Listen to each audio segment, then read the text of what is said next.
Alright guys, we are back in my garage for another video, and today we are tuning my 340i.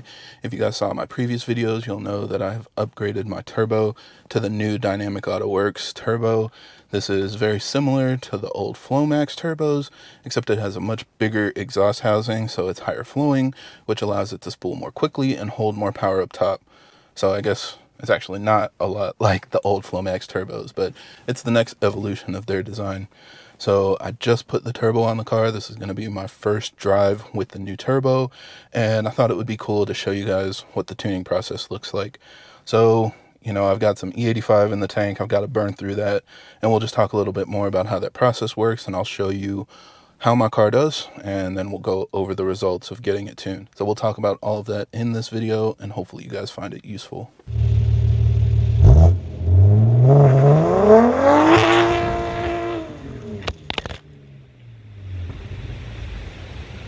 Now, as always, for everybody that's new to the channel, I create these videos to help keep you updated on the latest developments in our community, as well as discuss technical topics so that we have a better understanding of how our engines work.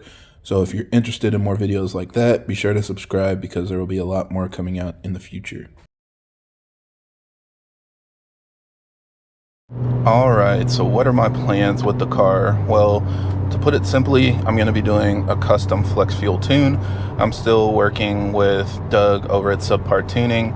He tuned my stock turbo setup, so he's going to be tuning my big turbo setup as well. And he already has given me a base map to basically start dialing things in. Now, the way that all of this works is pretty simple. You're going to run some logs, send him your logs, and then he's going to review it and make updates to your map based on how your car is performing. And you do that over and over again until you get your car fully dialed in. Now, I'm doing flex fuel on my car because I have a motive reflex and it has flex fuel capability, and that just makes things a lot more simple. I can fill up with anything from pump gas to full E85 and it'll automatically adjust, but you have to tune your car for it, especially on a big turbo setup, to make sure that you're not overwhelming your fuel system with the various amounts of fuel that you'll be running. So currently my car actually has full E85. It measures a little over E75. So I'm trying to run that out because I'm going to be tuning it on pump gas first. Reason being, I have an event coming up and I'm going to be running pump gas at my next track day. So we're going to dial that in first, get the car fully ready and prepared with like a nice safe pump gas map. And then after that, we'll go ahead and start tuning the other ethanol mixes and full E85. So I'll probably do that in a separate video. I think in this video, I'll focus on dialing it in for pump gas. And then we'll talk more about the ethanol and E85 results in another video. So keep an eye out for that one. But yeah, even now, with my base map, I'm basically just driving the car around slowly. I'm not beating on it or anything, and it drives perfectly fine. You don't want to romp on it too much, especially with full E85, because that's going to be a little more risky. For my case, like I said, I'm starting with pump gas, and then we'll work our way up so that we can get the flex fuel tune dialed in. But drive smooth, no issues. I have pushed it a little bit just to make sure like the turbo spooling and there aren't any check engine lights or anything like that, and it's perfectly fine. So I would say with a good base map from your tuner, you shouldn't really have any issues. Alright, so we made it to the gas station. Thankfully, I've ran the tank as low as I feel comfortable with. And like I said, I've got full E85 in the car now, so I basically ran it as low as possible so I can fill it up with pump gas and then get to tuning and dialing in my pump gas map. It's probably not going to be perfect, but the lower you're comfortable with getting it, definitely less than 50 miles left to the tank. That will give you the best opportunity to get the lowest amount of ethanol possible. So let's go ahead and fill up and see where we end up landing.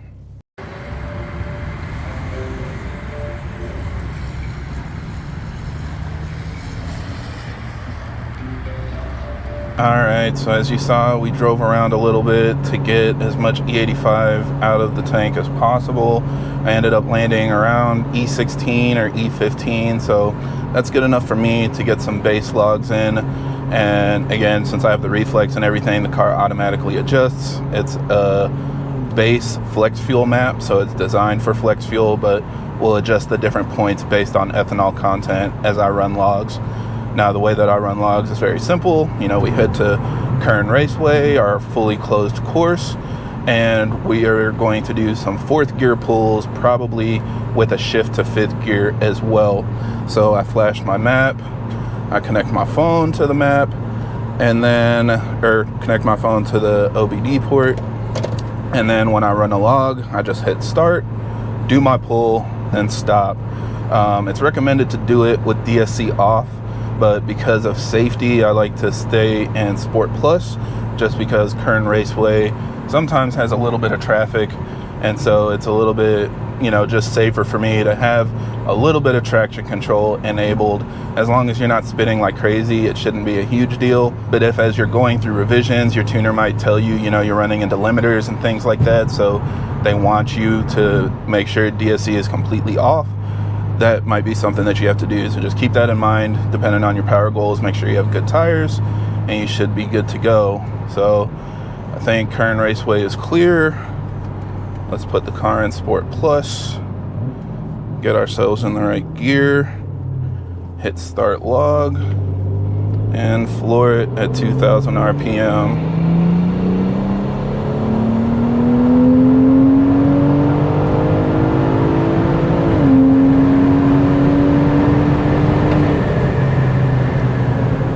Pretty good.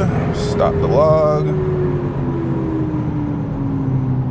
We'll go do one more just to make sure we get good data.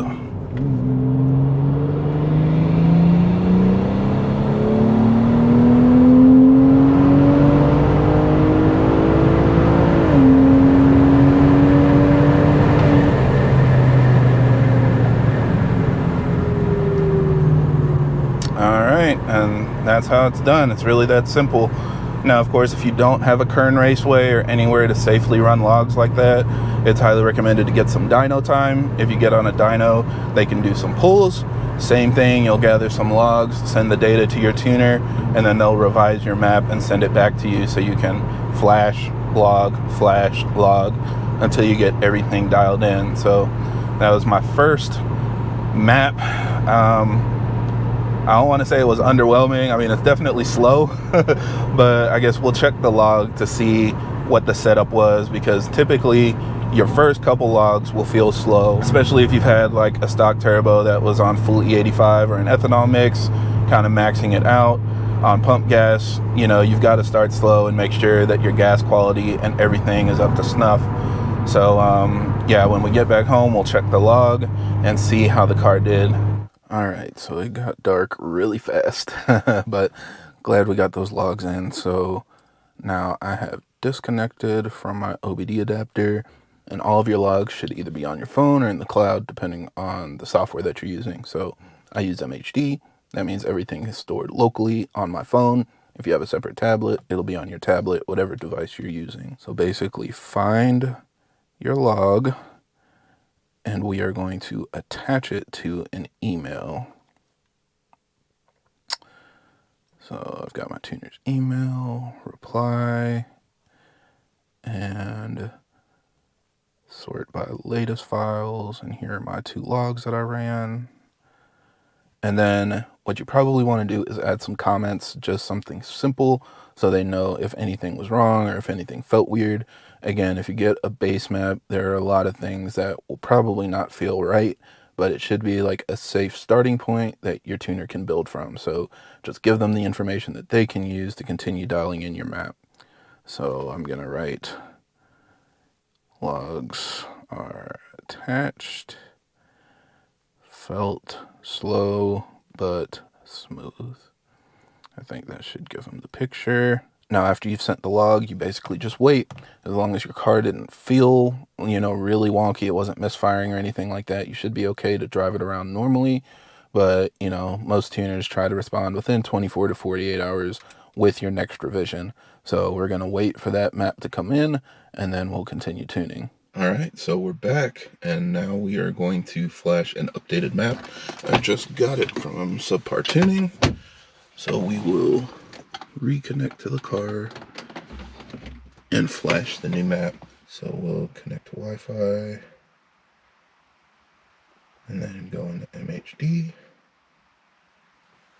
So open up your app, and then you're going to go flash a custom map. And then basically wherever you download it or wherever you store your maps on your car, that's where you'll go. Click on your new map. Make sure your car is on accessory mode.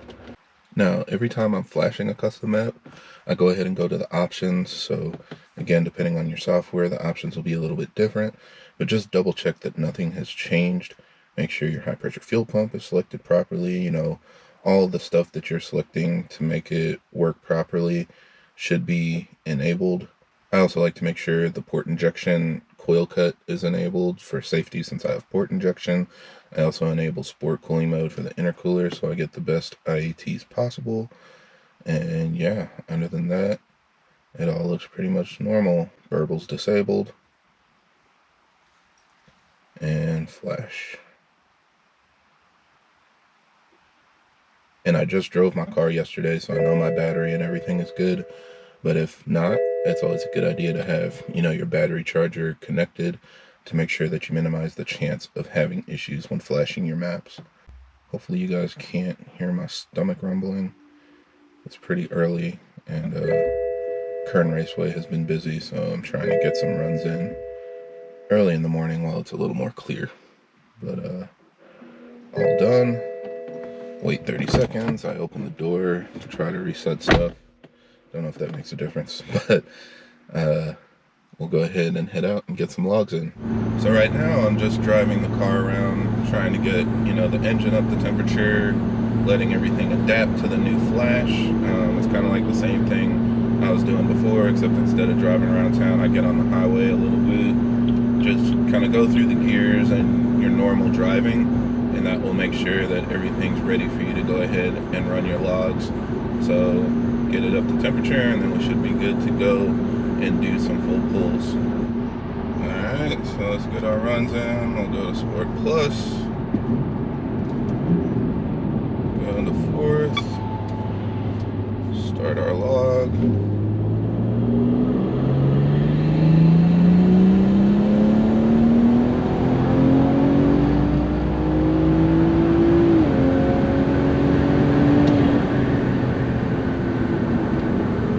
Much better. Much better.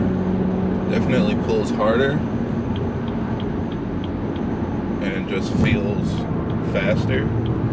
So he did something. I don't know if it's more boost or what, but I like it. Let's see if I can get over here. Do one more.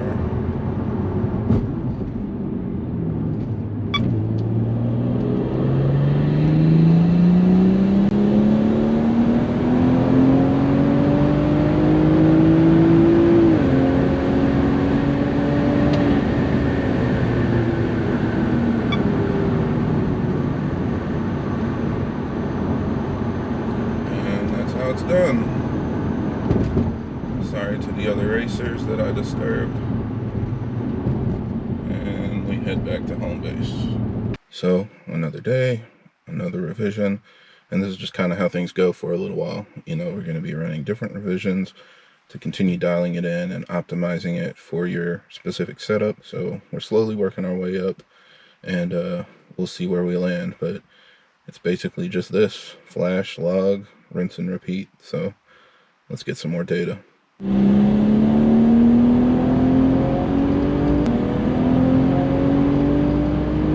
And we're back. So great news, we've dialed in the car on pump gas.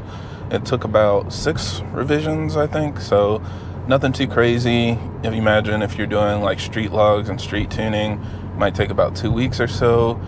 If you're on like a dyno, you probably need maybe like 2 hours of dyno time or so, depending on how long it takes them to set up and tear everything down. But yeah, it was a relatively simple process. So big shout out to Doug over at Subpar Tuning for dialing this in so quickly. Also keep in mind, he's already tuned my car on stock turbo, so he kind of has the maps and everything set up, and he already knows what to do with my car. So if you're a brand new customer, it might take a little bit longer if he needs to get around any limiters or anything like that, but in this case it was very simple. So I'm very excited to now get some data. I know a lot of you guys were disappointed on my 440i because I didn't really post much results on pump gas. So I want to try to gather some data for you guys and see how much power does it make. We're headed over to the dyno right now over at Eurocharge so we can see what the car puts down, and then also we'll get some draggy runs to see what kind of draggy times I am running. Now this is kind of to answer a question a lot of you guys have asked me, does it make sense to upgrade your turbo if you don't have ethanol? And there is, for some reason, this huge misconception that it doesn't make sense. You should just stay stock turbo, because if you upgrade your turbo and you don't have ethanol, methanol, race gas, or whatever, you're not going to make any more power, and that's absolutely not the case. So I'm going to go ahead and put my money where my mouth is, and show you guys on my car how it does on pump gas. And I'm really excited to see these numbers. Also keep in mind my setup is a little bit unique. I've got the typical downpipe TU high pressure fuel pump setup, but I also have port injection and I also have Kelford cams. So if you guys see like my engine bay and stuff, you'll think, wow, that's a lot going on for just like a regular pump gas turbo setup. So keep in mind, I am going to be tuning my car on ethanol. I'll post another video sharing how that process goes and results and data there. But in this case, like, the port injection isn't even running for my pump gas map, so that doesn't really make a difference. The cams might make a difference, actually. I'm not too sure. It should offer a quicker spool at a minimum, but I'm not sure if it'll actually make a significant amount of power. But we've seen a lot of dynos on pump gas, so we kind of know what to expect. And yeah, I'm just curious to see where my car stacks up compared to those typical numbers we see. So more coming soon. Let's go ahead and head over to Eurocharge so we can get some of our own data and see how this new Dynamic AutoWorks turbo performs.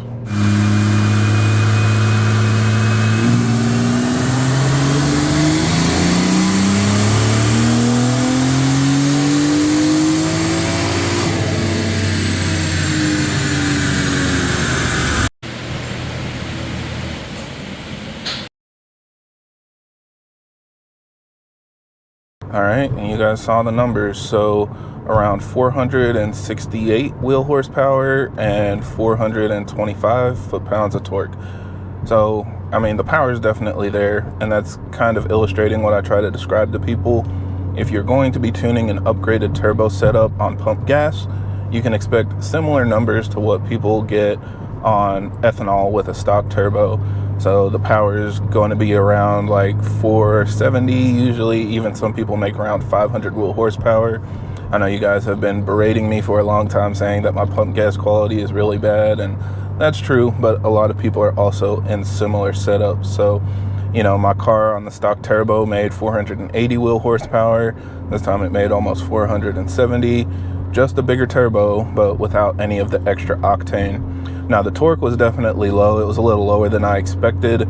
It doesn't feel that low inside the car, but it's just kind of is what it is. Again, with my fuel quality, and there's no boost. I'm only running about 19 PSI, but I'm curious now, because it holds so much more torque towards redline, it should definitely provide a good amount of dragging improvement compared to stock turbo on pump gas, and hopefully something similar to stock turbo on ethanol. So that's what we'll do next. We'll go ahead and head out to Kern Raceway and see what our 60 to 130 times look like.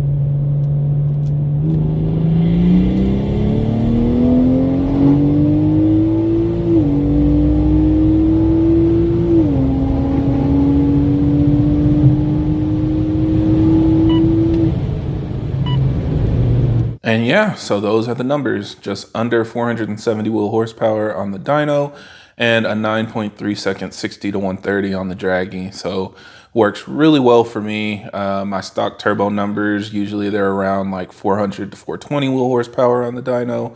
And my draggy numbers, I've posted them even with stage 2 plus, fuel pump, downpipe, everything. I was still running an 11-second 60 to 130 on my fuel. So getting a 2-second improvement on the Draggy is obviously very noticeable, and something that I tell everybody, you can definitely feel the gains and you will be much faster with an upgraded turbo, with everything else being equal. Even on my 440i, I've been in the 8s on pump gas, so that just works really well for me.